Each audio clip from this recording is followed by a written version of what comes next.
we realize in recent days that a lot of persons are coming in contact with crocodiles, and there's a lot of fear and mysticism surrounding crocodiles, and persons are harming crocodiles. So we think that it is important for persons to be better educated about crocodiles, to understand their value and importance to our ecosystems.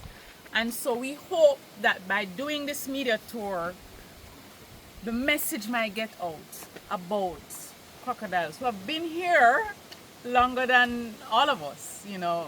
It's on our coat of arms. When Columbus came here, they saw crocodiles. We have been existing with them for hundreds of years, and we can continue to exist with them for hundreds more years to come.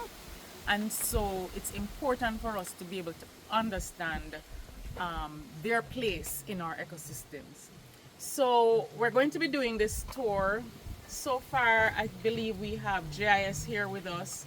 We have Cable News and Sports. I know there's some other members of the team here. So TVJ CVM. Okay. Who is TVJ CVM? And okay, so both of you are TVJ. No, I'm CVM East. Okay. And you're Local YouTuber, Eastside Media. okay. And Crocodile Jamaica TV, YouTuber also. Okay. Great. So we have a lot of channels of getting the message out, and we're excited about that. We're grateful that you're here. We look forward to the information that you're going to be putting out. So what we're going to be doing now is we're going to be touring the sanctuary. We'll be led by Mr. Henriquez, who operates the sanctuary. After that, after touring, if you want to conduct interviews, we believe we have Hope Zoo here. We would love for you to be able to interview him because he's a part of this whole initiative to protect our crocodiles. We also have Treya Picking, right? She is from the Jam Croc Initiative. We'd love for you to be able to interview her as well. We have with us our environmental officers, Leighton Mamdeen and Damani Calder. We want you to interview them from a NEPA perspective in terms of what NEPA is doing to help to protect our crocodiles. And we certainly want you to interview Mr. Henriquez to find out what it takes to be able to run this sanctuary, all right, and how the public can cooperate with us in protecting our ecosystem by protecting our crocodiles. So we're going to start the tour. Mr. Henriquez will be leading the tour. He will take you through, right? You can even ask him questions while you're on the tour, right? Anything that you see that you may want clarification on, he will be able to give you that information. And then if you want a formal interview with him afterwards, you're free to do so. But we're going to meet under the tent, right? We have light refreshment for you, finger food, all right, afterwards. So thank you again for coming. We really appreciate you coming here, partnering with NEPA, in getting the message out. Thanks for putting this together. Yeah. 5 of them here right now. They're actually thermoregulating. So like a dog will pant when they get hot, or we sweat. Reptiles can't sweat, and so their mouth is highly vascularized. So when they're kind of overheating, they'll come out and they'll open up their mouth, and that's kind of them trying to cool down and regulate their body temperature. So just like a dog will pant, but they can't do that and they can't sweat. So this is another way they. Because they're comfortable here. They're pretty comfortable here, yeah. What can one do to prevent a crocodile from coming into their backyard? With a fence up. But you said them a climb fence. No, man. No, certain fences they will climb, certain they won't. In captivity. Yeah, in captivity they climb here because they want to breed. And females don't like males. Just because you put a male and a female together doesn't mean they're going to work together. Like humans. Like humans. Some females may be with a male for several years, and then all of a sudden say, I need a break. That is And they go climb. That sounds so common. That's what they do. You can't stop it. They get fussy. Yeah, they get fussy. And if they get fussy, then they will climb and they'll end up in another enclosure. It's like... He's asking a question. I was asking if the female crocodiles, if they do get along better with each other. No, varies. Something is not cast in stone. You have males that can get along with males. You have females getting along, and then you have some that just no way, no way, Jose. Why is that the females get fussy? Oh yeah. What are you getting at? No, that little one, that little female up on the corner with her nest. A couple of months ago, she was over here in that section with Julie and Harry. Socializing. She got through the fence and went up to socialize. Julie didn't want her around there. Julie was movement. When I say movement, animals searching around for other animals, like males moving towards females, looking for females. You prefer the cooler time? Well, this is our traditional time, normally the dry season. So the hatching would normally take place, like for instance, you get the May rains and everything like that. The eggs would normally be laid usually late February, early March is the majority of the nesting. Some lay up before, some may lay after. I've had female crocodiles lay all the way in April. Not here, other places. And I've had one What's the length of the gestation period? 3 months. 3 months? Approximately, 88 to 90 days, usually. Can be a little earlier, a couple of days, can be a little later, a few days. I've had a week and a half to 2 weeks overdue and still had their babies. Incubation period or gestation inside the mother, 5 to 6. From fertilization takes place to when the eggs are ready to go in the ground. So it's a long period. So you got 3 months, and you're going to call it another month plus, a month and a half, plus the mating ritual. So the breeding season could start mid-November and last all the way to the beginning of June.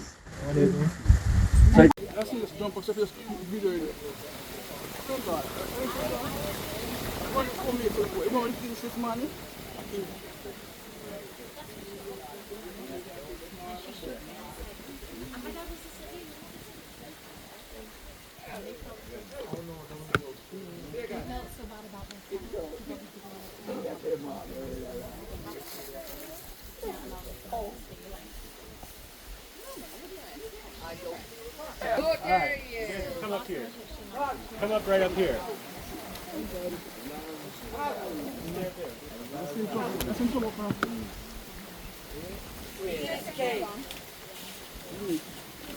He's in his cave.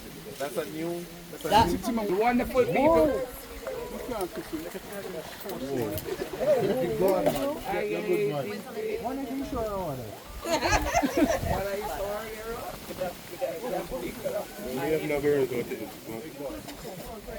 That is the crocodile that you. You see him? Yeah, because today he's not going to attack. He just Just- walk away from him. I'll have just dangle one little puppy. I'm going like a dog in that time. No, why you don't send your nephew? Send your nephew. Brooke's just like, why are you bugging me? That is a classic, what we call a classic specimen of an American croc. Jamaican variant, because they are found in other parts of the Caribbean basin, northern South America. Yeah, you're gonna hide. He did say that. I don't like the fuss. But that, when he copied facial features, everything, that's an American croc. Congo. Okay. Tell us some more about the rationale behind this tour, why we were gathered here today. Is there something that is particularly concerned about where crocodiles are concerned? Okay, I can start with that. So the purpose of this tour is to help bring more public awareness to our crocodile conservation, overall crocodile conservation on the island, and highlighting a place like this gets persons to get an up close and more personal look at crocodile itself as a species. There are a lot of misconceptions and fear-based reactions that persons have about crocodiles. There is a lot of fear, and to a certain degree, rightfully so. They are large predators. They can be harmful, but a cow or a dog is equally or more so harmful, and persons encounter those fairly regularly and get more injuries than crocodiles. But we have been having more crocodile-human interaction and conflict as development increases. People need places to live. We're moving and developing more spaces that were historical wetlands, and the rate of interaction is larger. So we have persons happening upon crocodiles in canals, in communities where there are canals and beach access, and crocodiles coming up in persons' front yards, or persons using tracks to get from one area of the community to the next that carries you near or possibly by crocodiles. Also, persons utilize areas like that for crabbing or fishing. And there are these misconceptions, so persons tend to attack the crocodiles if they see them.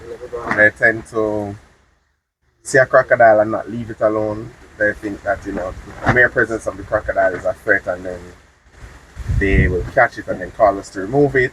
And we want persons to be more crocwise, because we're not the only place that has large predators or even crocodilian predators. And you have to learn to coexist and how to carry yourself and reduce conflict.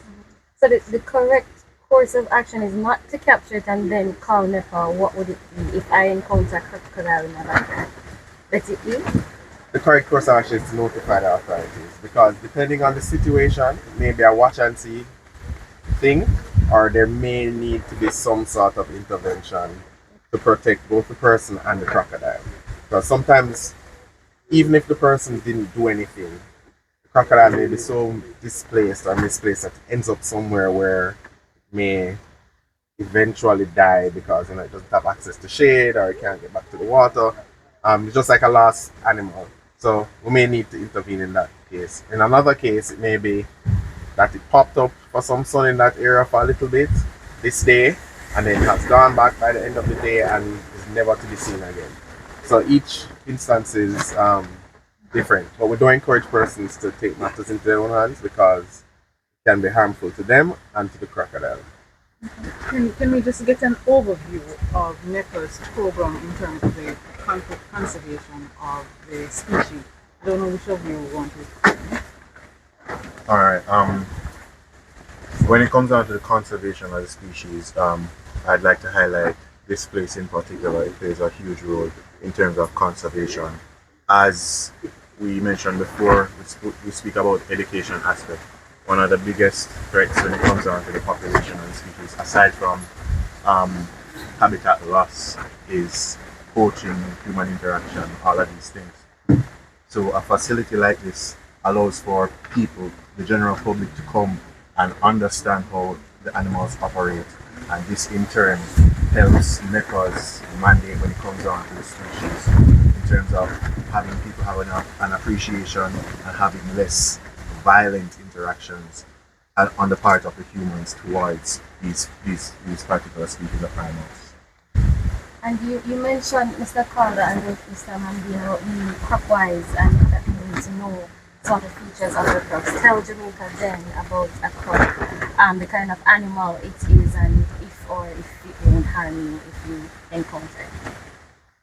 Alright, so one thing we realize when we are doing responses, crocodile responses, is a lot of people have the conception that the animals are out to get you. Like, they're coming in your space because they're hungry and they want to eat you and all of these things. And this is sometimes fueled by media, in the sense that oftentimes when we hear about crocodiles, or information we get about crocodiles is from TV, movies, documentaries, all of these things. So one of the things that we want people to understand is there are various species of crocodiles. Our species here in Jamaica is the American crocodile, and they are not as aggressive as most of the other species that you'll see in these forms of media. But namely, you'll hear the Nile crocodile, you'll hear the saltwater crocodile, which are vastly more aggressive species and are the ones that you'll see in media. You'll see chasing catching zebra, catching buffaloes, whatever it may be. And that's because they have to adapt to that particular environment to eat bigger animals. But our crocodiles in Jamaica, they don't have those things on their menu, so to speak, naturally. So what our animals are adapted to eat is crabs, birds, fish, mainly those things, and you don't require a lot of aggression, a lot of what's the word I'm looking for? Hunting drive. So Yeah, they're I more like- ambush hunters, and they're very lazy. They're very lazy in that sense. So most of the time they're just in the wetland going along, um, waiting for a bird or a fish. More passive, and because of that also their nature tends to be a much shyer animal than some of the other crocodilians that you mentioned around the world. Just like any other animal can be preempted by humans. So people feeding, I get the crocodiles. So people feeding crocodiles somewhere where they know, so a fishing village, gutting the fish, throwing it. The crocodile gets used to that easy meal and associates people being fed. Just like not a dog or a cat that you usually feed and it comes around all the time. And we don't encourage this because it can lead to tragic interactions. A crocodile may see someone and now approach instead of retreating. And someone may not see the crocodile. The crocodile thinks they have food and goes after what it perceives as food and snags you. Not necessarily to try and eat you, but just a bite or something like that, and that just that can be, pretty dangerous. I just ask a question quickly. How important is the crocodile to our ecosystem? They're very important as they've been described as wetland engineers. So I don't know if you noticed earlier when we were going around the property, you saw those reeds and the ginger growing, and the sections that they go up regularly are like channels. So in the wetland, you have areas that crocodile would habitually go through, and it creates this channel, and it connects that water source to another water source. Without those channels, they would then be overgrown by some of the reeds. Why this is important is that those channels allow for juvenile fish. I mentioned crabs before. In some of the wetland systems, some of our turtles, it allows connectivity between the wetlands, the estuaries, and sometimes the sea. From a human selfish standpoint, that's good for us because we eat fish and we eat crabs. From a more environmental standpoint, that's good to allow for better hydrology for mangroves, because mangroves actually need good hydrology to function, and sometimes when areas are cut off from good hydrology, they then have these massive die-offs. So the crocodiles being able to push through and create and maintain these channels in the wetlands is one thing. Another thing is that, as I mentioned, they're very lazy or efficient hunters, like a lot of predators are. So it's easier to go for something that's weak, older, or sick. If you have a population of food, what we could call a food item, like some fish, and you have a sick one in the population that could possibly pass on either sickly genes or a disease to something else. Crocodile is there, it's more likely that the crocodile is going to eat that, and that is going to be removed from the system. So overall, having large apex predators in an ecosystem, be it a crocodile or a shark, we don't have anything like lions or tigers here, but in our system, a shark or a crocodile is good for maintaining the overall health of the system. So how we assist with the operations here at Holland Bay Crocodile Sanctuary. On a yearly basis, we have an MOU, a Memorandum of Understanding, which we supply the facility with funding to assist with operations, their work in terms of rescues. As we mentioned before, NEPA tends to respond to cases that happen across the country. Holland Bay is critical, it's a crucial partner in terms of managing cases that happens within the St. Thomas area, as oftentimes it's a situation where we have responses happening in multiple parishes. The officers, time sensitive. Yes, time sensitive cases as well, depending on what the exact scenario is. And Lawrence and the Holland Bay Crocodile Sanctuary is right here, and they, as our partners, would assist in responding to those situations and acting also as a holding area for the animals. So that ties into the other aspect of the work that we do with the sanctuary, which is health screening.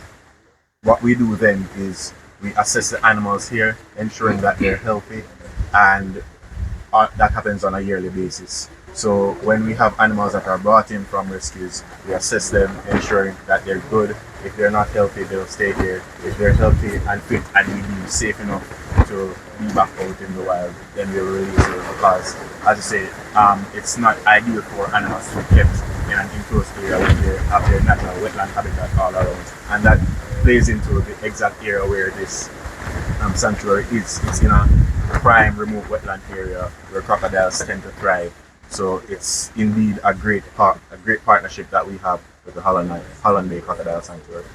Do you find that crocodiles are mainly in the south coast as opposed to the north? And is it because we tend to develop the north tourism?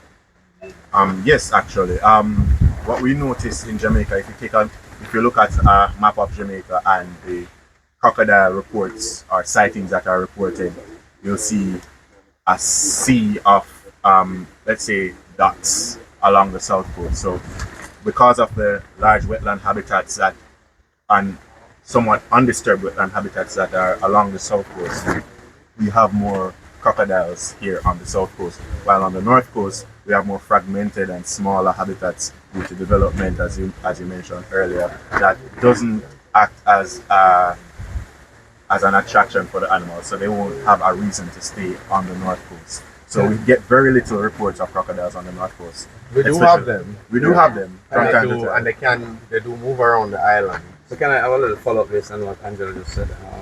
So are you fearful of the possible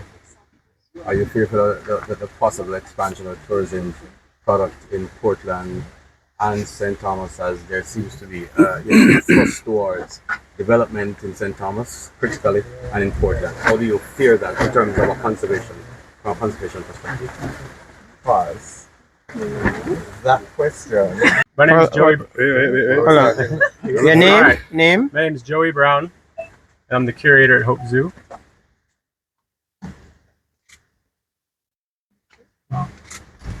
My name is Trey Picking, and I'm the founder of the Jam Crop Initiative. My name is Damani Calder. I am an environmental officer in the Ecosystems Management Branch. Responsibility for fauna at the National Environment and Planning Agency. I'm Leighton Mamdeen. I'm also an environmental officer for the National Environment and Planning Agency, specifically for fauna. Alright.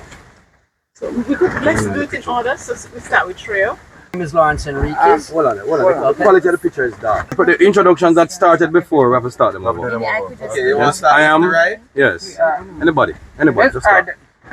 Environmental officer at the National Environment and Planning Agency, responsible for fauna. My name is Damani Calder. I'm also an environmental officer at the National Environment and Planning Agency in the Ecosystems Management Branch. Responsibility for fauna.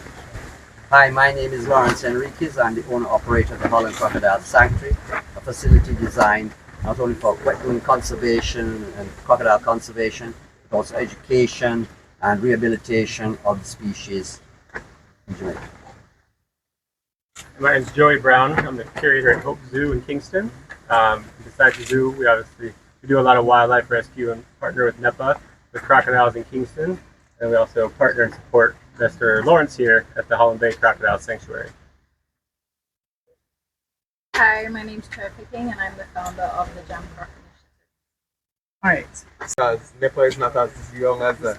I know. Their name and where we are. Hi, I'm Lawrence. Lawrence Enriquez. I'm the owner-operator of this particular sanctuary at Holland Bay called the Holland Crocodile Sanctuary.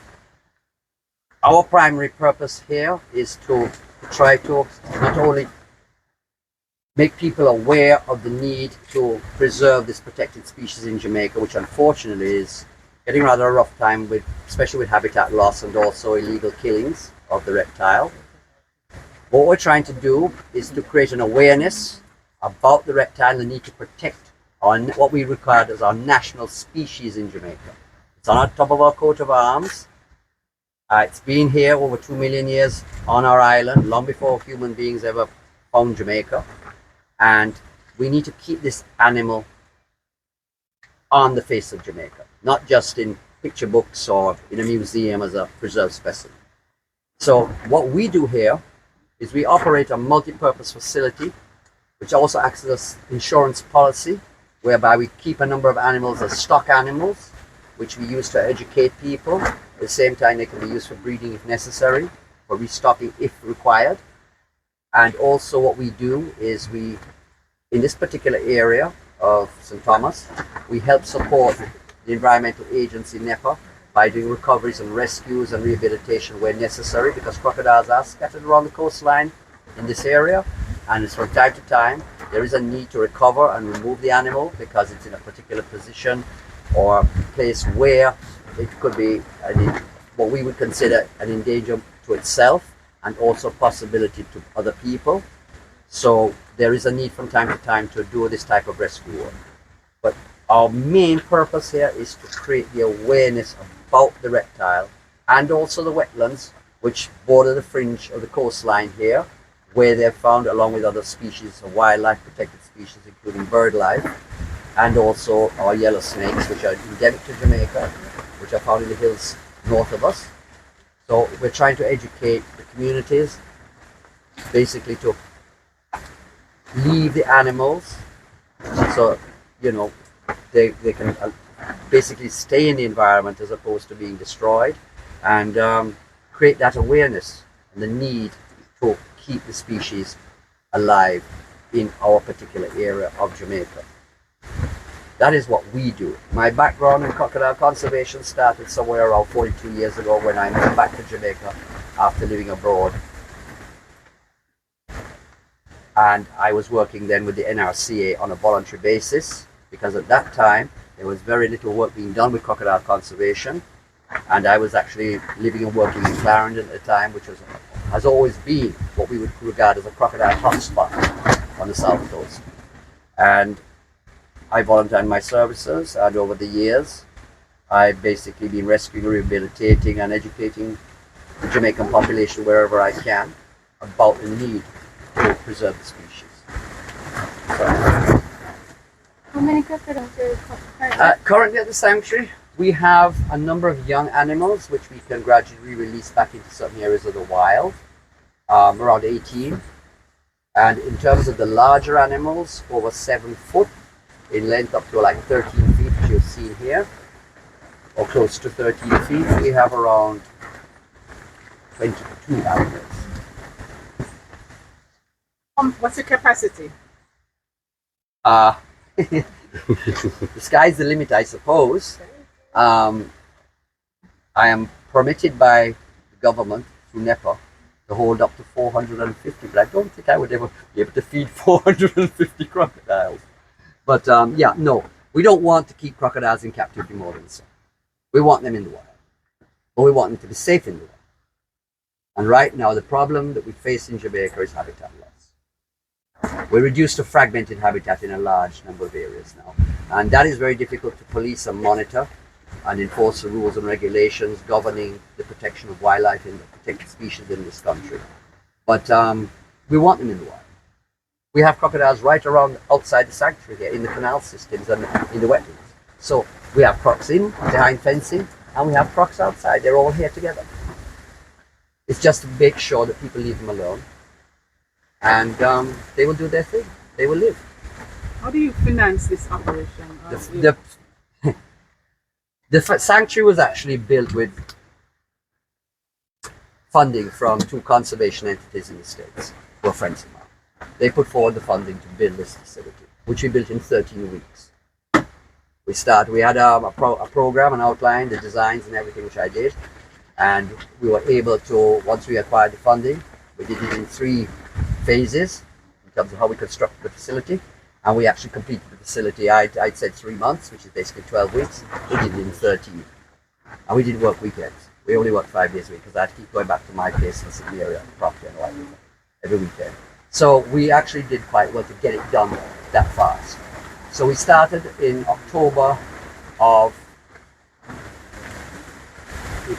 2018, and we were operational at the beginning of March. When I say the beginning of March, we were actually bringing back stock animals which we'd stored in various areas back to the facility. So it's been going now 46 years. So this is open to visitors, groups? It is open to visitors. It is a sanctuary. It is not an attraction, which means that I am not a fee charging entity.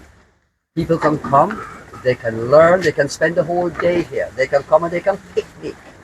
They can go to the seaside. It's just a half a mile away to the beach of Holland Bay. They can walk the place. It's safe. They're not going to get hurt by anybody or any animal. They can enjoy themselves. Learn about the sanctuary, learn what we do, see animals, take pictures, videos, do what they want. It's basically getting people exposed to this particular species as well as the type of environment they live in, and it's an educational process for them. Is there a need for financial support? Like how Yes, they there afloat is. the last Yeah, 6 years? my funding basically, my own savings and resources, and also help from overseas, a couple of overseas entities. But right now, I mean, if people want to visit and they want to leave donations in terms of food, cash in kind, whatever, goes towards the maintenance of the facility. I welcome it. But we do need funding. It is important to keep going. Because we are out of the way. We're not on the main road. We're 2 miles in from the main road through the property. We're way, way in the boy, the furthest east of anybody other than the lighthouse keeper of Morantford. So if you draw a line north to south, from Portland right through to the south coast here, and look what's permanent east of that line, it's me or the lighthouse keeper. Nobody else. So we're furthest east in Jamaica. Earlier you had said it's nesting season, and Yeah. that you could be on a beach side and you're approaching a crocodile nest and the mother comes out and you probably don't know. What advice would you give to persons who encounter crocodiles in this season? Perhaps not to harm them or how to be out of their way. If you happen to go into areas, and it happens a lot in St. Elizabeth too, like on the Paratee Strip, where there's a lot of residential areas, and crocodiles go backwards and forwards through the residential area a lot of the time, coming from the wetland to go and nest on the beaches and the rest of it. The thing with the crocodile is, know your nest, know your season. Know that November to June is the nesting period, basically, which is reproduction, gestation of the eggs, laying of the eggs, incubation of the eggs in the ground for 3 months, and hatching around end of May through the month of June mostly.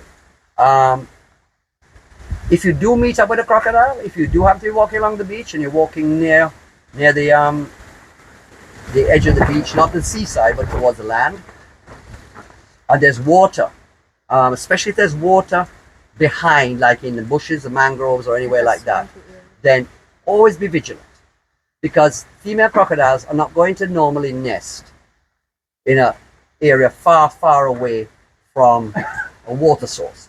They need, once they've hatched the babies out, recovered the babies from the nest, they carry them to water. They're not going to carry them a long distance, so they're not going to nest a long distance. So where you have that type of, be aware of your surroundings, in other words. Where you have that type of situation, always be vigilant. You can even see tracks sometimes. You look around, you'll see track marks sometimes where a crocodile, if you see something that's like a mound or a disturbed area, and you see maybe a track, give it a little wide berth, because the female may be close by, and you don't want to be surprised by her. Because some basically won't do much, but one or two might actually come forward towards you. And the best thing to do in that type of situation is politely turn around and discreetly go the other way.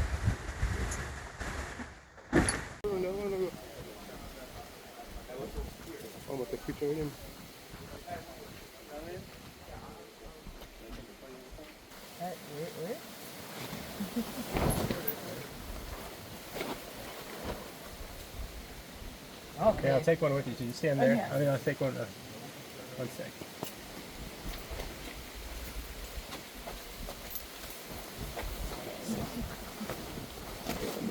There we go.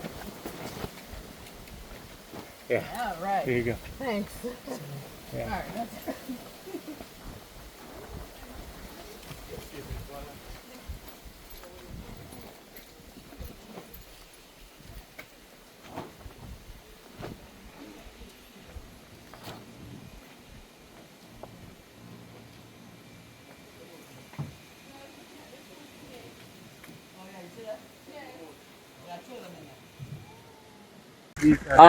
People named them, I named them. Maxine, She was the one that dropped her eggs. I came back the other morning, and poor Maxine was struggling to dig. You see, she started, the ground is still hard. So she just said, I can't be bothered, and started to plop them out. So I just put a little loop on the end, put it through the fence, and draw them here and take them out and put them in incubator. I got all of them, 23. So she's still guarding. She still thinks she has a nest. She'll soon get over it. Next few days, it's done. But this is Maxine. She's got a big male in here. There's a few others that should be in here, are in here, good size. But Daisy, you'll see Daisy a little more. Daisy's the big mama, as it were, for the place. But that's a 9-foot female plus. I mean, that's a good size female. I'm just glad she got out the eggs and there's no bunch of them in here. So you can see areas where they come up. We come in and defoliate, like how they're nesting now. We cool down a bit and let them just sort of relax. Here's another female. She's not a breeder right now. There's one. What happened, girl? We have a one-eyed female and an old female called Serena. And the other morning, I came down the walkway and of course Serena played down here. I know you get a lot of stuff, but if you guys need anything, I have tons of extra pictures of worms, drone footage, and stuff in the sanctuary. So if you guys need any extra stuff, just reach out. Alright.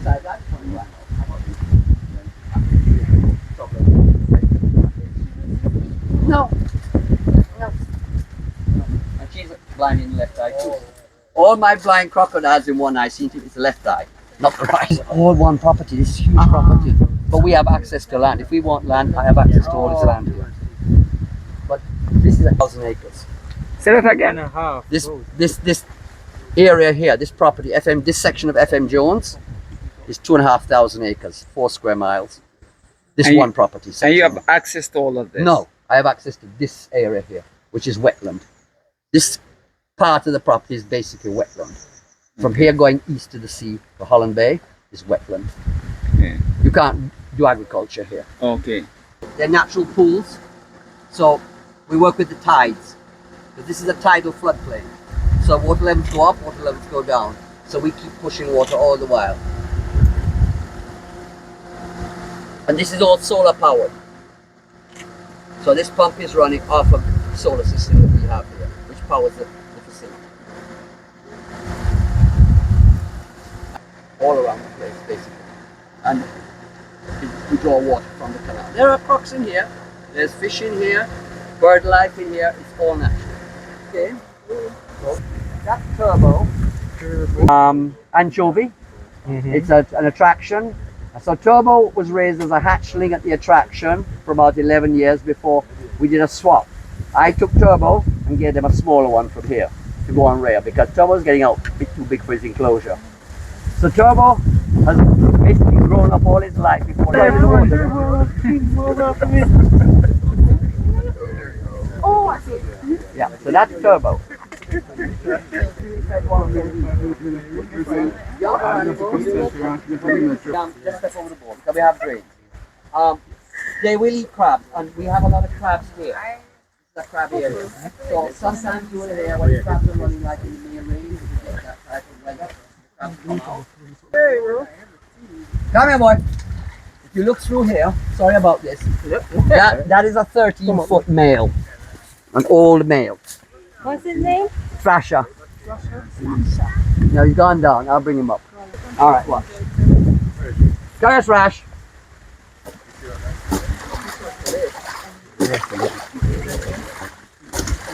He may not come with everybody. There he is. Can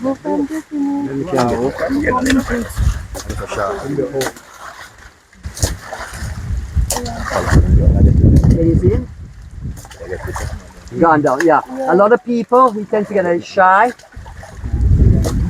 Yeah, I know. School trips from time to time, come down here. I always talk to the teachers and the kids. We don't get excited.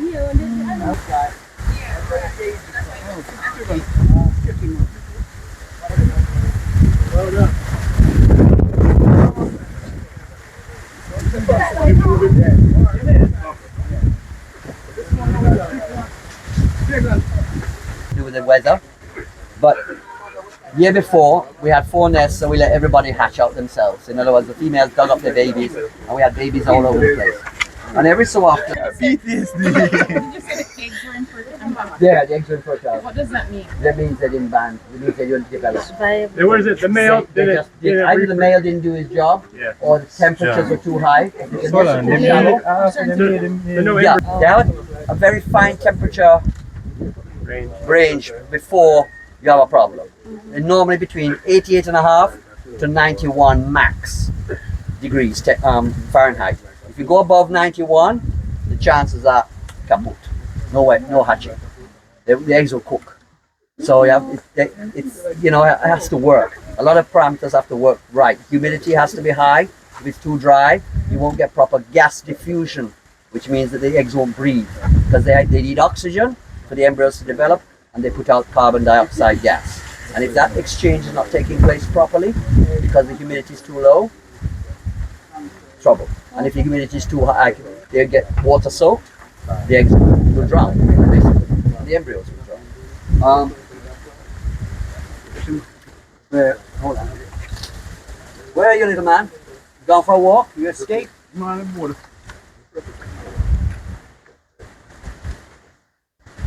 Joey, you just escaped. He's not there? No, he's here. Oh. He's not going anywhere. No, you. No, yeah, come here.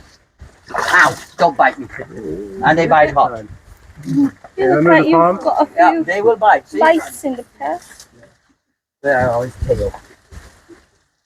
Careful, guys. Bite Watch out, and everybody back on here.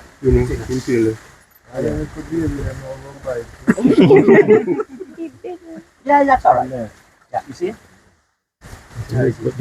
Game Yeah, stir them up and grab it. Yeah, don't worry about that. Yeah, grab it. They bite hot, bro. That's why I say even a small crocodile, the teeth are like needles. But it's not to worry about that. They're quicker ones, right? Shut your head. No, it's okay. Yeah, so this guy, he was like a string bean when I found him in a puddle. So he's 2 years old because he come from a nest from 2 years ago in the summer. So basically, yeah, he's coming up to 2 years come June, July. But he's doing well now. He's putting on back some body mass and the rest of it. But as you see little teeth? They're like needles. So even an animal this size, he'll draw blood. So, We but he's not see the gonna, blood. Huh? We see it. We see the blood. But that's part of the course. I mean, you don't worry about it. What you don't want is a big one biting you, because that will damage tissue, nerves, blood vessels, everything gets shredded. These guys will just nip you. So people do keep them illegally. They find them when they go out in the hatching season. They find a catch and carry it home and think it's great, it's a pet. Yeah, it's cute when it's small, but they do get big and they do bite. So you know, after a while, they dump them because they realize they can't manage them, or they call NEPA to come and take it. But you're not supposed to have them because they are internationally protected and locally protected by law. So who's this? Oh, Mikey? Mikey. Yeah, Mikey don't give a damn. Mikey's used to crocs. Yeah, I know. How old is that baby croc? This croc will be 2 years old come June, July. And what's the age of a mature croc? Normally, males will mature about 11 years or so. Females slightly younger, like a year or two younger. They will reach reproductive maturity. But with what is happening with the pressures on environmental pressures around the world, you're finding female crocs actually are maturing a little earlier. So they're actually coming into breeding a year or so before they would normally breed. That's why we have young crocodiles 7 feet, 7.5 feet producing viable eggs. Where in the old days it was like 8, 9. Apart from that, how does that impact the quality of the species that's produced? Well, it's an adaptation to basically compensating for the problems that the world is facing with global warming and the other bits and pieces. In terms of viability, in terms of genetic, structure, I don't think it's really making that much of a difference. They're just adapting to come into reproductive age earlier to deal with what is taking place. But I don't think it's actually causing them a problem in terms of the quality of the progeny. But as I say, these guys, They're lovely animals. They're not going to hurt us. But we unfortunately, either we fear them, or basically we can find a way to make money from them by killing them and selling the meat, which is wrong. We need the animal. And they will do their own population control. We'll never be overrun with crocodiles, because in the wild, food will determine survivability a lot of the time. And if they have to compete with other crops, the weaker ones will fall by the wayside. So, you know, we are not going to be suddenly overrun with these reptiles. How often do you feed a croc that size? A croc like this size will get fed twice a week, basically. Not a lot. No, you don't want to. Crocs will gorge sometimes, and when they gorge, they will regurgitate it. And even if they want more, okay, get that down the hatch and digest that first. Digestive system, stomach acid, strongest of any animal species. It digests everything except for hair, cuticle, feathers, bone, cartilage, grit, you name it, muscle, you name it, all gets digested. Very efficient animal. So that size still eats what the others eat, the bigger ones eat? Oh, an animal will eat chopped chicken meat, baby fish, little morsels like that. And give them a little bone too, but chop up the bone carefully. Don't let it splinter too much, because their stomachs, their digestive tracts are delicate. So bone shards can actually rupture the wall of the alimentary canal and the rest of it. So what you need to do in the digestive system, so what you need to do is basically make sure that they don't have something like that that could hurt them, because it can damage them. But they're pretty cool. I mean, this is a nice animal. Well clean, no problems. Sometimes. I saw something on Net Geo where some sharks attack a crocodile and they actually turn him on his back to like shut him down completely. Can you explain? Well, tonic immobility, you can do that with a lot of reptiles, especially lizards and even crocodiles. You can turn them over and rub their stomach and the rest of it underneath their throat, and they will just stay prone like that on their back. So it's like a comatose. Yeah, it's like comatose. They do with sharks as well. You can turn a shark upside down. A lot of species, people do it in the Bahamas and in Cayman. They turn the sharks, the tiger sharks or the nurse sharks or the bull sharks upside down and stroke their stomach, and the sharks upside down in the water. It happens, but it's not good for them. Crocodiles don't really like to be turned. So he lives in this. For the time being. And how long till you transfer him to one of the enclosures? No, he can stay here for a while, rest of this year. We're not growing them fast. We can grow them in a farming situation like in Africa and Southeast Asia, where they farm crocodiles for their skins. They can rear a hatchling crocodile like a Nile crocodile in Africa, or Porosus, which is a saltwater crocodile, or even the Philippine crocodile. They can rear a hatchling crocodile in 2 years, close to 6 feet in length, which is what they want for culling. We're not into that. We don't want to do that. They do grow fast sometimes. Some are more competitive. Some will eat like horses. But the thing is, you don't want to bring them up too fast. Just feed them normally. You know, they're getting a better supply of food than they would in the wild. In the wild, they have to hunt for food. Here, the food's given to them, so they don't have to burn the energy to look for the food. And he's the only one you have this No, size? there's another one the same. Come from one of the drains out here. He's a little more robust than this one, because he was actually in better condition when I took him up. This one looked like death door. String bean. Oh yeah, he was trouble. I don't know if he's... Sorry, I was just saying this is like a little ICU area where he'll pull out sometimes crocs that maybe are looking a little bit skinnier than the usual ones. So he'll pull them out here to raise them to make sure they're getting efficient food. And then kind of once they're back up to healthy, then he can put them back out. Because I had one the other day. I'm sitting on the veranda, and I look out across where the gate is, and I see a crocodile trying to get into that enclosure from outside. It was one of animals that we'd released before. Obviously, it wasn't doing very well. We lost a lot of body mass, so I brought it in. It's in there now, and I'm feeding it back up. Sometimes, as I say, they get themselves into an area where there's a larger croc or two, and they don't like it, but they don't move. They will just sit there and stay and hide, and then out of fear, because they're not a social crocodile for the most part. These animals don't like each other when they get to a certain size a lot of the time. They tend to keep their distance and have their turf or their territories.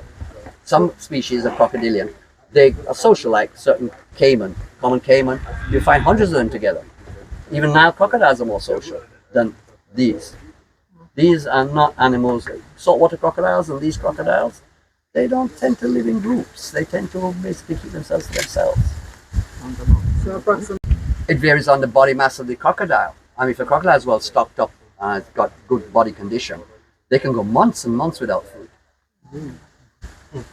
But if they're struggling, then and they have to burn more energy to try find food, then the food is just not there, or they're not getting enough. They will deteriorate fast. So you mentioned that you released a croc and it came back on its own. Yeah. Do they have that kind of navigation sense? Oh yeah, they do. Oh, they do. Oh, they're very, very good. They're very, very good. We've done radio tracking years ago. We did a paper on it in Jamaica, 2011. We put some trackers using satellite tracking, and we found crocodile, a couple of them. We put them 50 miles up, and they went back to where they came from. Wow. Yeah, along One the of the coast. problems with using like relocations, like around Kingston or Jamaica, is like a conservation tool, because these crocs do have a really strong holding mechanism. So even though when they relocate them to another area, and 90% of the time they come right back. Yep.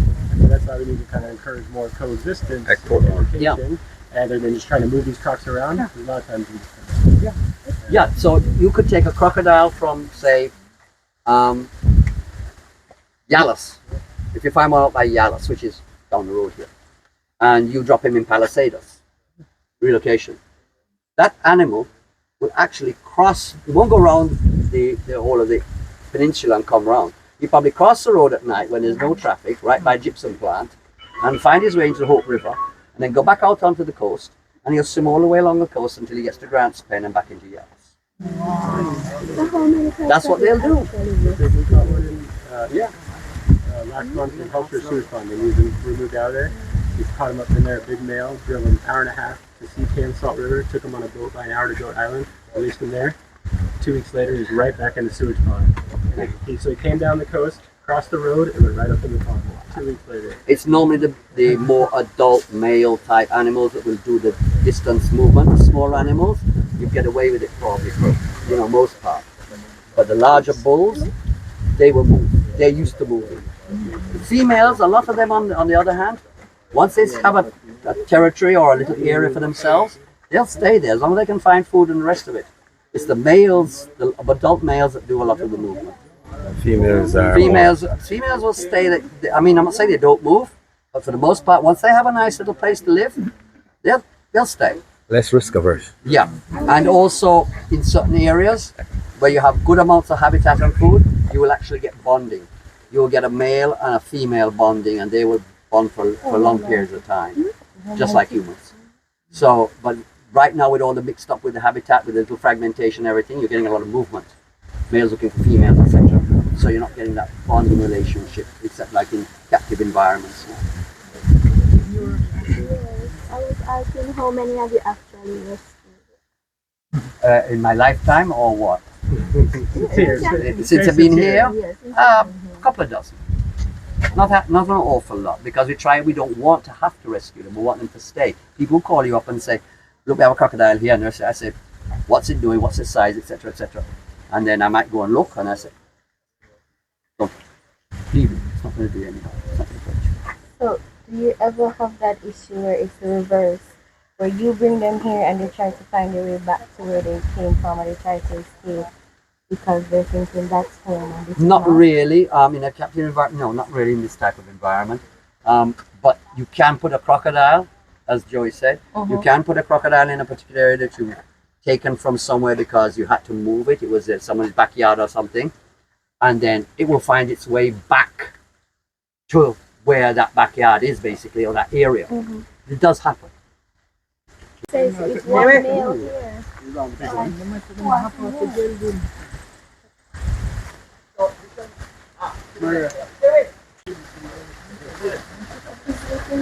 No, he's not. He's watching us. He's watching us. But the idea being, you don't want, if you have people who are interested in conservation, crocodiles, wetlands, etc., want to come to the facility, you don't want an animal that is exposed to them without fencing and the rest of it, that has a, should I say, a not too nice a disposition.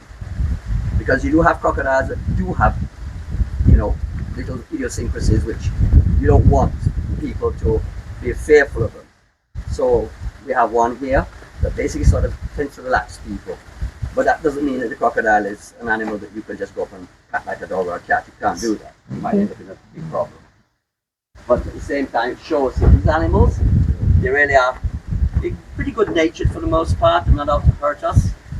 So, you know, it's respect and also understanding the behavior of the animal and how you interact with it, which is basically don't go right into their face. Just allow them their space, and they're cool, very cool. But if you go in and you molest them and the rest of it, the chances are you could end up with something you don't want, like a mangled arm or leg. You really don't want. And then the animal gets the blame, and it's not the animal's fault. It's not aggressive behavior, it's defensive behavior. That's what people are. They're defending themselves. They're not being aggressive to you. They just don't want you near them. And you have to appreciate that. A lot of people don't. I saw a video a couple of years ago out at Bull Bay of this crocodile laying down on the beach, and a couple of guys went down and molested it, and boom, crocodile grabs his hand. Whose fault? Don't do it. Just stay there, leave the animal alone. The animal will go about his business, just taking a rest. But if you go there and trouble it and it bites you, go for it. Come folks, because the weather's not too bad. The breeze is nice. Now, why Xena is coming up here is because Xena has a nest right there. Xena's nest is there. Well, Xena is a warrior princess. The big bull, black, he's inside here. He hasn't shown up his face yet.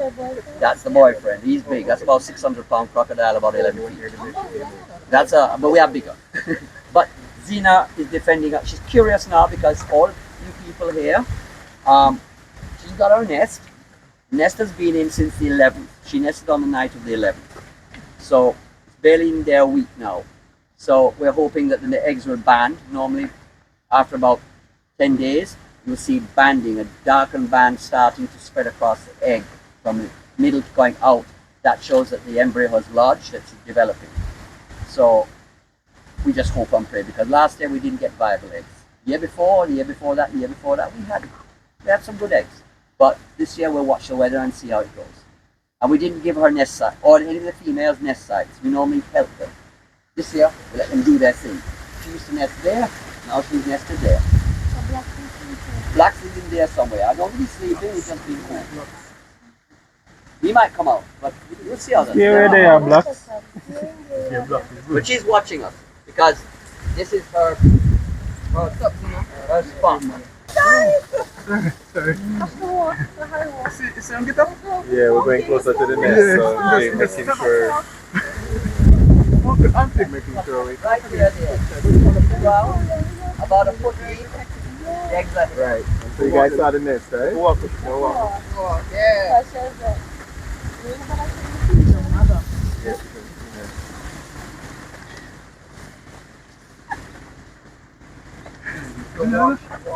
Yeah, she's watching every one of you. Where's the eggs? The eggs are in that mountain. Yeah, about a foot deep in the ground. Probably her nests are around about 28 to 30 eggs, usually. So you're probably looking at same again. Sister Gina. Here.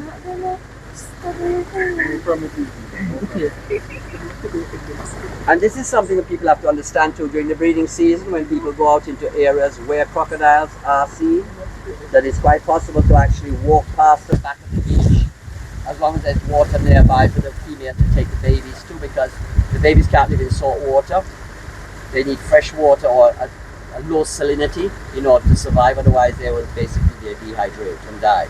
So people going near those areas during this time of the year should be cognizant of the fact that this is where females do put down their nests from time to time, and they will be protective of their nests. So if suddenly you walk past the nest and you see a crocodile suddenly coming towards you, then the best thing to do, turn and discreetly disappear, because she doesn't want you near. She doesn't want to hurt you, but she doesn't want you touching yours. That is what she was protecting. That's what she worked hard to do. How old is size or age? Both. Both. Xena is probably, when I brought Xena in, I reckon Xena, she'd already nested in the wild before. Xena could be close to 14, 15 years old. She's just a tad over 7 feet. She's not a very big crocodile, but females this day and age are nesting earlier. They're reproducing earlier because of environmental pressures. And it's happening all over the world. It's not just happening in Jamaica, it's happening elsewhere. So your lengthwise will be producing nests. In the older days, like when I was a youngster, 9, 10 foot crocs, females were producing nests. Now you've got 7 foot crocs producing nests. So they're adjusting to environmental pressures and everything. Does everything herself. She digs out, she creates a cavity with her back feet, yeah, scoops out the earth like a turtle, and then she deposits her eggs, and then she takes time and covers over, and then molds up the nest of it. So she does everything. They don't eat normally for 3 months. Yeah, very intelligent reptile. Very, very intelligent. While the incubation is going on, which is normally around 88 to 90 days, they don't really feed much. They stay, they watch. So I try to feed them as quickly as possible, get them back, because they lose some body mass because they're taking out a lot out of their body. A lot of eggs come out, and in the latter part of their growth of the eggs inside of them, which is several weeks before they actually lay, they don't really feed a lot. So they tend to need that sustenance afterwards. In the wild, they have to go hunt when the babies are hatched and all that because they need to build their body back. We build it for them. We like to feed them back up and get them up to strength, as it were. Because she's bred 5 years straight. She needs a break now. Pounds. 11 feet. Blocks, come on, Blocks. Huh? And he doesn't eat that much, you know. Blocks, come on. He doesn't eat a lot. Blocks, come here. Blocks? Yeah, I've had blacks from 2012. He and his brother Harry next door. They're brothers and sisters? Yeah, the 2 males here are brothers. I've had them. They came from Donny Bunting's farm at Longville Park. They were in one of the fish ponds, and when they were netting out the fish, they got caught. Harry lost an eye. Blacks was okay. I took them from the zoo. Yeah, no, she got back around there because she decided she doesn't like pretty good mom. So the nest is here. This is Julie's nest here. The what? Hey, Jules? So she know they're right in here. Yeah? Maria's nest is here. Again, I might move this nest and incubate separately because the water levels are a little high here. And you don't want the nest to get water soaked because that will kill the eggs, because they need to have gas diffusion for the eggs to get oxygen and let go carbon dioxide, because the eggs breathe.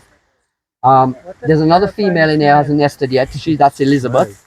She's an older female, but she's having a little eye issue right now. And the male in here, I don't see him at the moment. He's big as well, like blacks. But she's a good nester. She comes from Clarendon. She was Salt River. She used to stop the goldings getting on their boat to go fishing. And she'd come up on the gangplank all the while and sit there. So anytime they wanted to get to the fishing boat, they got to the boat. They couldn't. So I'd have to take her out. She's a lovely girl. So when you say she's having an eye issue at the moment? Not this one. The one that's inside here. The one that hasn't moved. Yeah, she's pregnant, but she wants to lay. But the ground is tough now, and I don't think she has the strength. So I'm just hoping she comes up and drops, and I get the eggs. Mr. Hope Zoo, could you say your name in the microphone, please? My name is Joey Brown, and I'm the curator at Hope Zoo in Kingston. So we, although we are a zoo, we're a non-profit charitable organization, and we act as twofold. We act as the zoo and one of the main wildlife rescue centers kind of in Jamaica, working closely with NEPA. So unlike here that takes in just the crocs, we take in all native protected species, birds, parrots, owls, snakes, and then crocodiles. So around the Kingston, St. Andrew area, we help when there are crocodile issues. We'll go help with rescues and relocations. And then as a last resort, we will sometimes bring crocs back to the zoo if they are sick or ill and we need to kind of rehab them and get them proper vet treatment. We can fix up, improve their health and then work at relocating and releasing them back into the wild. Sorry? All right. If I may ask a question, maybe a little bit old, but I hope I can get some answers. All right, one of the major issues is it's Portmore. Portmore has a lot of crops, Yes, sir. right? Yeah. And we've had issues in the past. Yeah. As it becomes a parish, Yeah. as the development takes place, Yeah. is there any thought to something like this, a hub like this, to ease the pressure, the space between humans and these animals, which from time to time can get very dangerous? Yeah. In recent times, we've had some issues in the past in Portmore. Yeah, we work on Portmore, Hellshire, all that area. Yeah. You know, people need to realize that Portmore was built pretty much on a crocodile swamp, you know, and so we kind of took over their habitat. But yeah, as there is more development, you know, a lot of people are just being taken to the zoo or taken to sanctuary. It's like that's not an efficient, you know, sustainable conservation strategy. You just can't take all the animals out of the wild and bring them, you know, to the zoo. So we need to focus more on one, education and outreach, and then also as the Portmore develops, is better infrastructure as well. You know, around the goalies, around schools, having better fencing and stuff that will help keep people and kids safe as these areas develop, and where there's crocs. And you know, and then obviously having a lot more support. You know, where you know if they have an issue, they can call NEPA, call the zoo, and we can be there to help. You know, respond to any issues. But there needs to be more of a push for coexistence rather than you're trying to remove the animals, which is not sustainable. Great. Speak to your partnership, the Yeah. partnership between Hope Zoo and the sanctuary. Yeah, so the zoo and the sanctuary have a really close partnership. You know, Lawrence is doing amazing work down here. You know, although he's based in St. Thomas, he helps with croc kind of rescues and conservation all around the island. And so we kind of we come down here periodically to help Lawrence. He's pretty much down here by himself trying to run this place. So we come down periodically to help, you know, with basic croc maintenance and care, maintenance of the facility. We do an annual health screen every year where, you know, we'll go around, we come here, we catch up many of the crocs in the facility, especially some that might be getting released. And we do body measurements, growth data, and we give them little pit tags, little microchips, so we're able to track the animals as they grow. And then once they're released back into the wild, the animal has a permanent marker, a microchip in its body. So if we catch him, let's say 10 years from now, we can scan him with a special little device and be like, oh, we released this guy back in 2014. You know, he's now grown 4 feet. He's nice and healthy. And so we try to help Lawrence in that manner as well. We also help, we have a good, obviously there's any time from 60 to 100 crocs at this place, and we all know they eat a lot of food. And so at the zoo in Kingston, we have a good partnership with CB, where we get some food like expired chicken donated. And Lawrence literally has to drive into Kingston every 2 weeks. He comes to the zoo, and we load up his truck with a ton of chicken and food, so he can come down and keep these animals fed and healthy. And then we also, you know, whenever there are, sometimes we kind of work together on various croc captures and relocations to bring crocodiles back here to the facility, and releases as well. I am interested in Lawrence's infectious love for crocodile and passion for crocodile, but I'm also concerned that I don't see anybody with that level of passion that is younger. What are we doing to engender a love for these animals so that we can pass on that to the next generation, so that conservation can continue? Right, so I mean, we're doing something just like we are here today. You know, we're getting the kind of content out there so people know this is going on, and we do need younger generations coming up. You know, because people need to know that, hey, this is a possible, you know, kind of career choice that they can take. And, you know, we have mentors that can foster this. You know, at the zoo, we focus a lot on having UTech interns come and, you know, giving them valuable experience working with crocodiles, exotic animals. There's not many other places we can go in Jamaica. And so Lawrence provides a very awesome opportunity here in St. Thomas where, you know, we need to kind of encourage that kind of passion and love for these animals, you know, because, you know, like I said, they are on our coat of arms. You know, they have been around here long before we were, and they play a valuable role in the ecosystem. And, you know, we need to support Lawrence in this place and obviously the younger generation to get more people and, you know, kind of inspired to do this. Thanks. All right, so she represents the younger generation. Yes, I recommend, right? Or could you say your name in the microphone, please? Okay, my name is Treya Picking, and I'm the founder of the Jam Croc Initiative. So I'm going to give some background on myself, because it's quite a story. So I met Lawrence back in 2018 when I first started working at NEPA. I used to be an environmental officer there.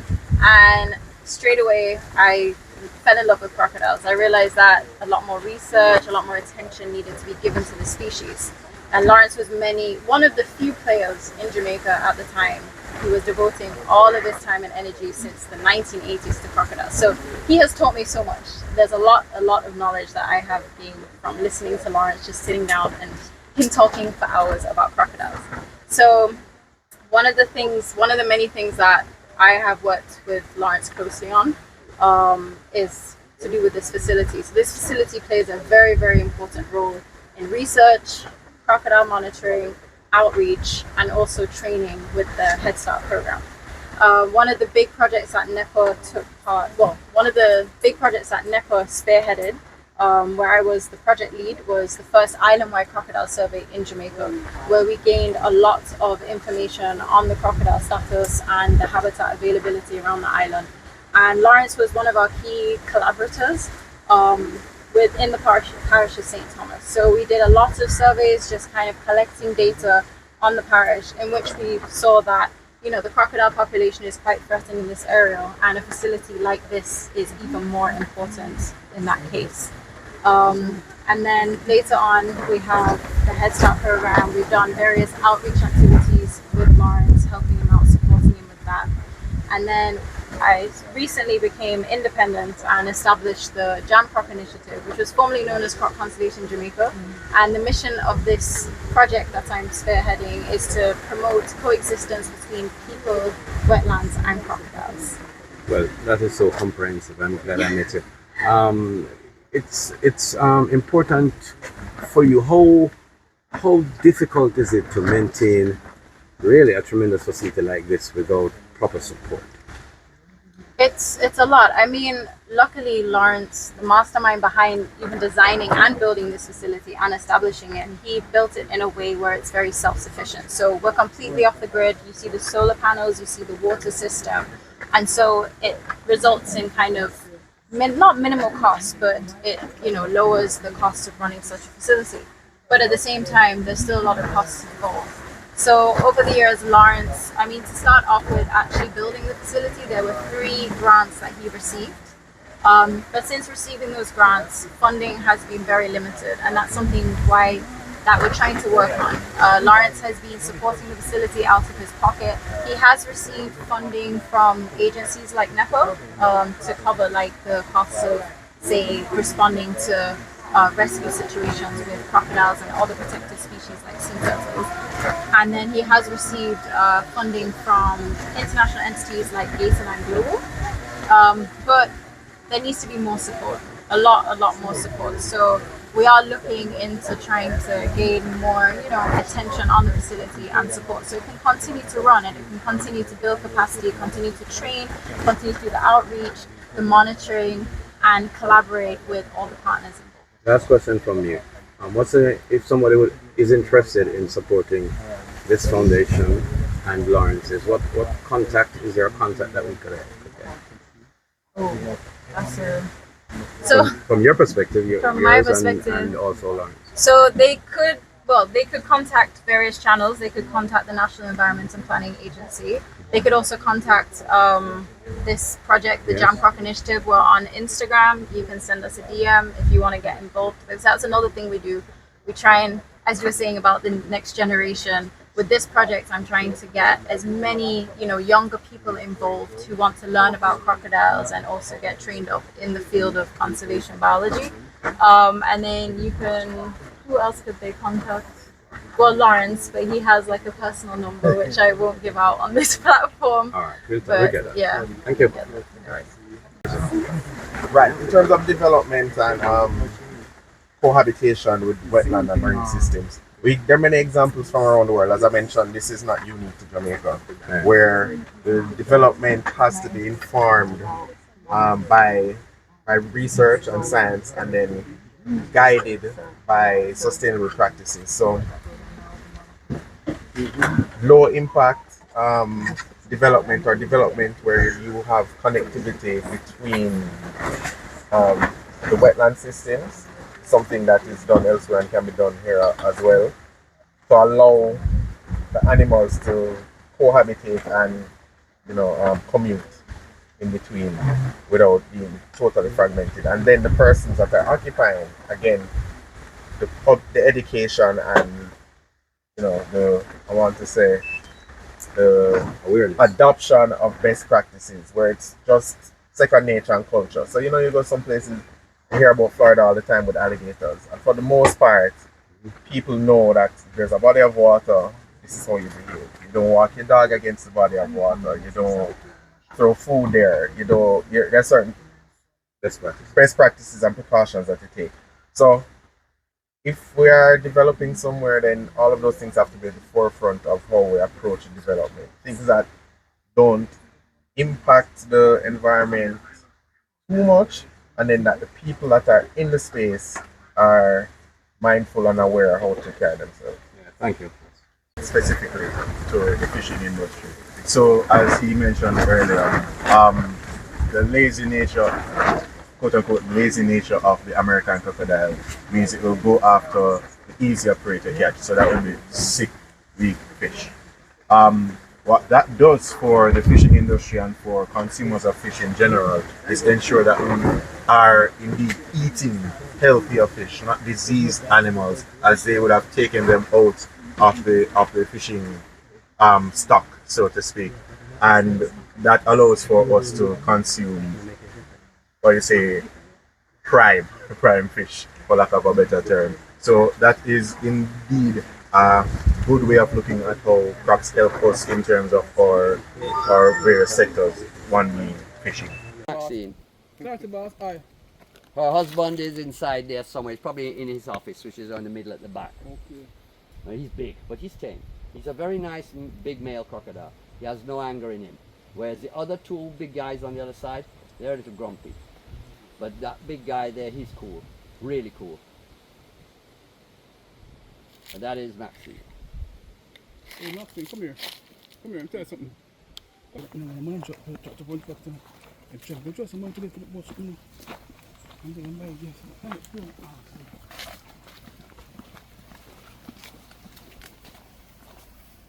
He's back this morning, being cool.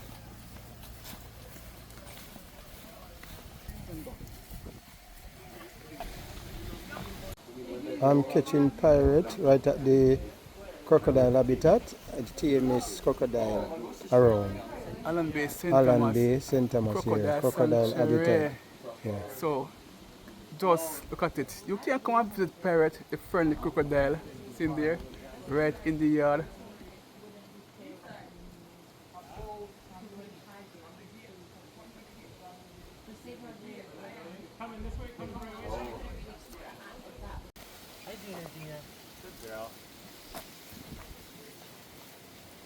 She got a cool watching the area. The whole of that. There's a couple more over here with nests too.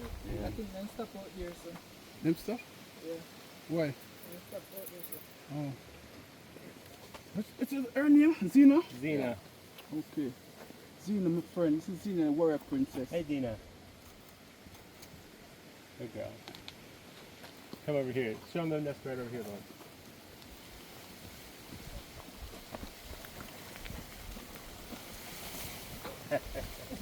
Hey, whoa, wait, hold on. Hold on, it's yeah. Jump in and see what happens. Zines? You can see through the chain link from here. So the nest is not just there, it's like about this deep. So if you put your phone camera through the chain link, you can zoom in if you want. Yeah. You can get close, come right up here and put your camera right into the hole of the chain link so you don't see the chain link. There you go. Yeah. Yeah. Come see now. She's watching. But if you jump in there, your dog beat. And then, Lauren, show them around. Oh, she's coming here. I'm coming. You coming? Yeah, she's coming. There you go. Wow. She's coming. She lay down? Yeah. Because she's protecting her eggs. Yeah, she's basically saying, come inside and see what happens to you. I dare you.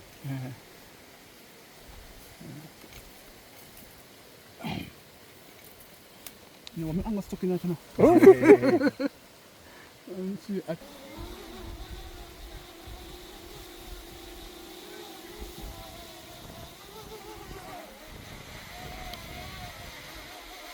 here somewhere.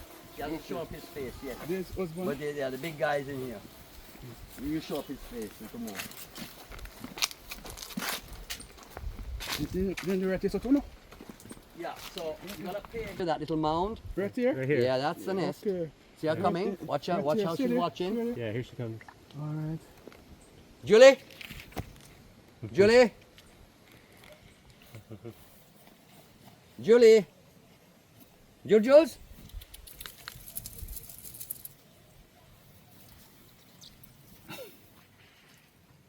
That's Julie. That's the nest right here. Yeah. Come, Julie. I'm not going to wear your You eggs. can put She's afraid now. She want to come, but she's afraid. So that's Julie. Then there's another nest here. It hasn't nested yet. I'm watching her carefully because she has a little eye issue. That's Elizabeth. There's a big guy in here too, named Pee-wee, which is a funny name for a big piece of old crusty croc.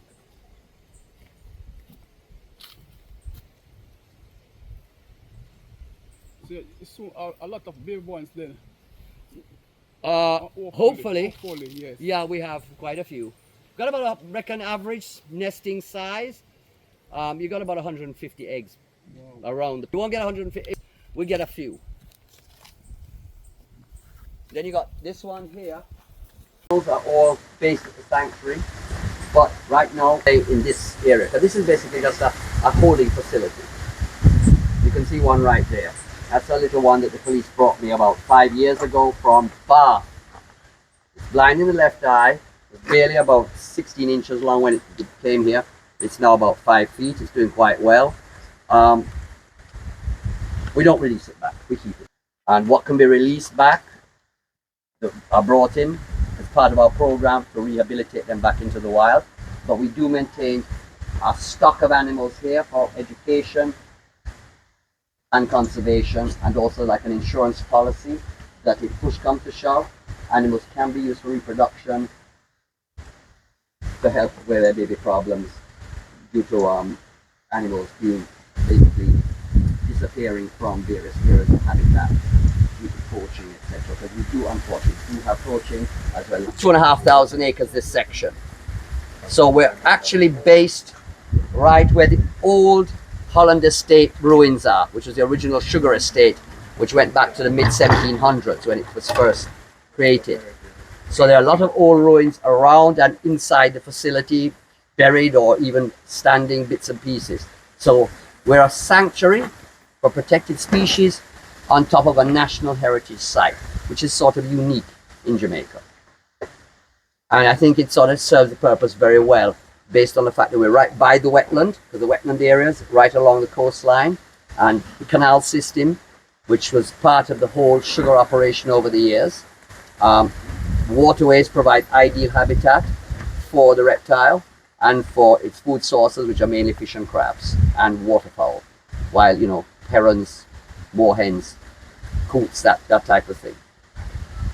So here now, we have young crocodiles here, which some of which are reared here or born here.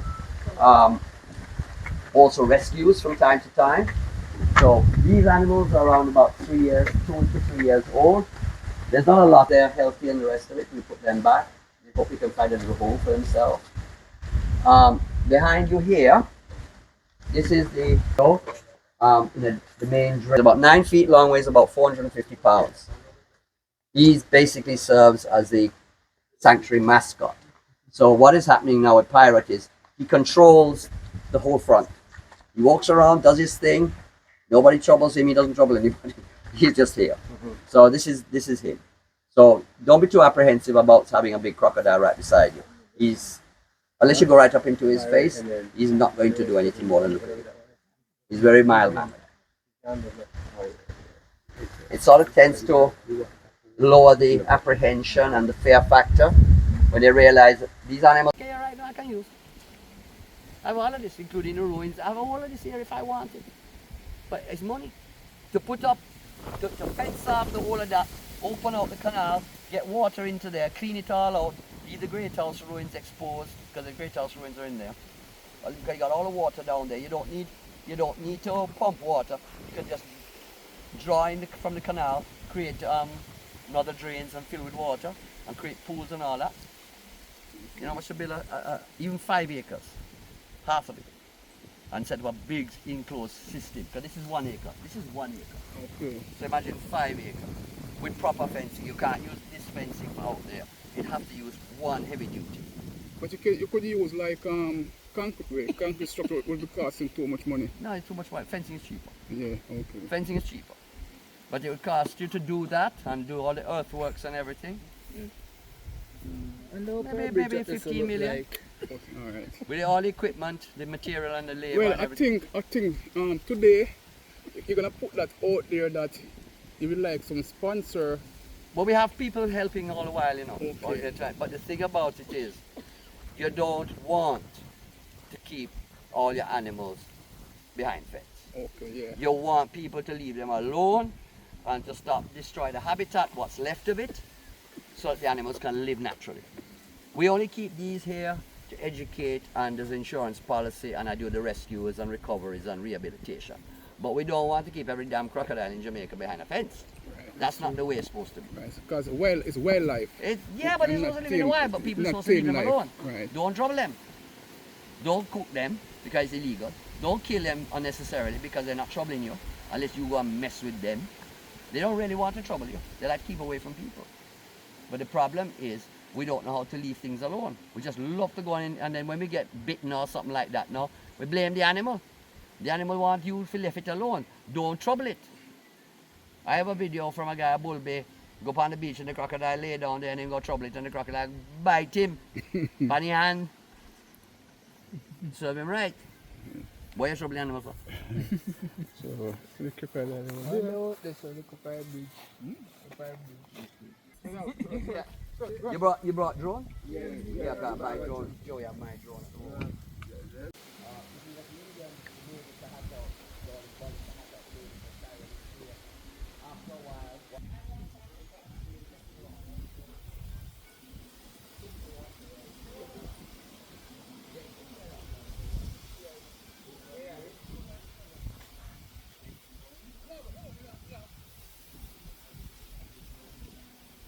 You can see the male in the water there. Yeah, there's 3 smaller ones. There's a yellow one here, one under the cave, and another one in the water. And turtles everywhere. Never dumped a hole upon me the other day. Yeah, the turtles in here. The other one's in here somewhere too. Yeah, you can see the yellow one there. You see the turtle? Yeah, man. Yeah, man. Turtle. You might look up a peak probably. Yeah, we have turtles everywhere, man. And it was a big turtle, but it was a big croc. Because you can see where he is and you see where the fence is. Yes. But it's blocked off. So he just lives under there. He's short-sighted. He can't see far. Oh. But he will smell him food when he's ready. I'm Muds! You alright, Pops? Right. That's his cave.